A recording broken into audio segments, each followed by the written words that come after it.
Welcome to This Week with Ajaz Haque. This is Saturday, June the 20th, 2020. Thank you for joining my YouTube channel. Welcome back. In this vlog, we will cover two landmark judgments in Pakistani courts this week. The Corona update as well as Imperial College London algorithm-based projections for Pakistan. Then Mr. Modi getting deeper into trouble in Ladakh, and finally a wrap-up of the financial markets.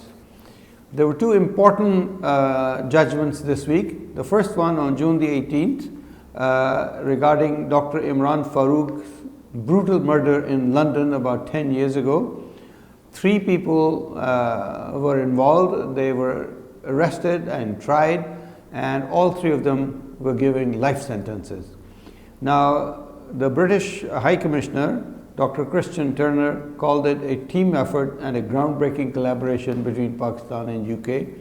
And because of UK collaboration, Pakistan had to commit to not giving death sentences, hence the maximum sentence that could be given is the life sentence. This brutal murder took place in London, England, in the London suburb, and the court came to a conclusion that this murder was ordered by Mr. Altaf Hussain for his deputy, and very unfortunate. Now what needs to be seen is whether the British courts will charge Altaf Hussain as a result of this judgment, or what happens next. Anyway, there is some consolation for the family, although having lost a dear one, the loss can never be made up by punishment to those who've done it. Next, the Supreme Court decision on Friday, yesterday, regarding government's reference against Justice Qazi Faiz Issa of the Supreme Court. The government had moved the Supreme Judicial Council to investigate Justice Qazi Faiz Issa after discovering that his family owned some properties in London, and as he was refusing to cooperate, the reference was filed. Anyway, the 10-member bench heard this case over months and nearly 70 hours of hearing, and they came to a judgment yesterday in which they quashed the reference. However, they empowered the FBR, the Federal Bureau of Revenue, to investigate all the properties and to see whether there was sufficient income to justify the purchase of those properties, whether the money transferred to UK was legitimate, and whether these have any links with Qazi Faiz Issa. In 75 days, FBR must submit its findings to the Supreme Judicial Council, at which time the Supreme Judicial Council will decide whether to proceed against Justice Qazi Faiz Issa or drop it altogether. So those who are celebrating, perhaps it's too early, just like when Mr. Nawaz Sharif was facing the Supreme Court. The court had ordered a joint investigation team, JIT. His supporters were distributing sweets thinking it was all over, and then the JIT came back with damning indictment, and Mr. Nawaz Sharif was jailed and fined as well as disqualified for life. Now in this case, it could go either way, but by no means Qazi Faiz Issa is off the hook yet. So any celebrations are too soon. Now on the Corona, in Pakistan so far there are 169,000 reported cases. 63,000 of those have recovered, and the deaths are just over 3,000. In the United States, there are 2.2 million people who are affected by coronavirus. 700,000 have recovered and 121,000 have died. Worldwide, 8.5 million cases of corona, 4.2 million recoveries, and 457,000 deaths. Now, the Imperial College London, using algorithm-based models, have come up with projections for various countries, including Pakistan.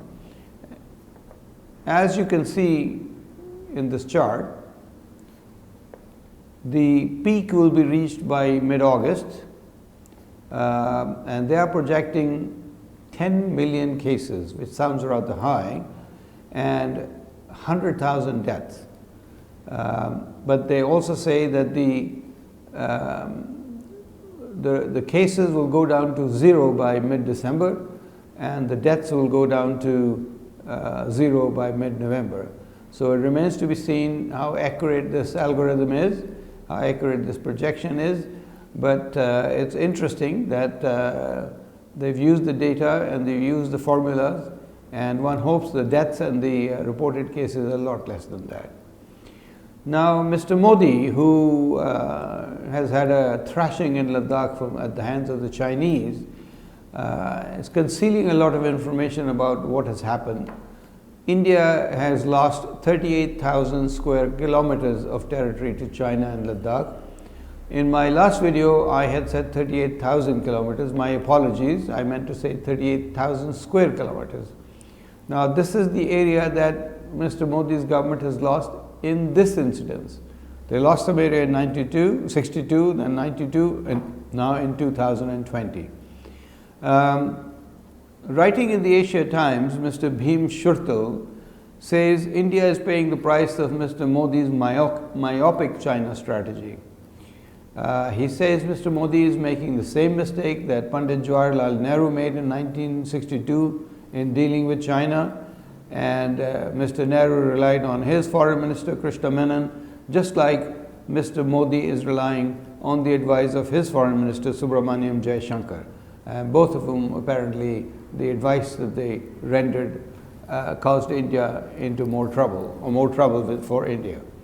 Now, Mr. Shurtal also says that Mr. Modi's embraces with various world leaders is costing India dearly. For instance, $43 billion order for Russian S-400 missiles, $30 billion Rafale jets, and then unknown amount of defense equipment from the United States. He also says that aligning with Trump is a mistake, and Mr. Modi should have taken an independent line. So basically, people are beginning to say, the people who are worried about India and its future, that Mr. Modi may be taking them into a direction which may be disastrous. So hopefully, Mr. Modi has learned some lessons. Also, his actions in Kashmir have been terrible. 8 million people are under lockdown for almost a year, and essential supplies are not being provided to them. They're being suppressed, and young people are being taken away, and nobody knows where they are, and they never return. One hopes that India will find its bearings and find peace with its neighbors and put an end to this war with China. Now, wrap up the financial markets. S&P 500 was up 2.4% this week. By the way, good news for most of the markets. Nasdaq was up 3.7%. FTSE 100 was up 2%. Shanghai Stock Exchange was up 1.3%. Mumbai Sensex was up 2.8%. And finally, Karachi Stock Exchange, PSX, was down 3.4%. This is all for this week. Thank you very much for tuning into my channel. And if you have not subscribed to my channel as yet, please do so and press the bell icon. I look forward to talking to you again on Wednesday. Thank you.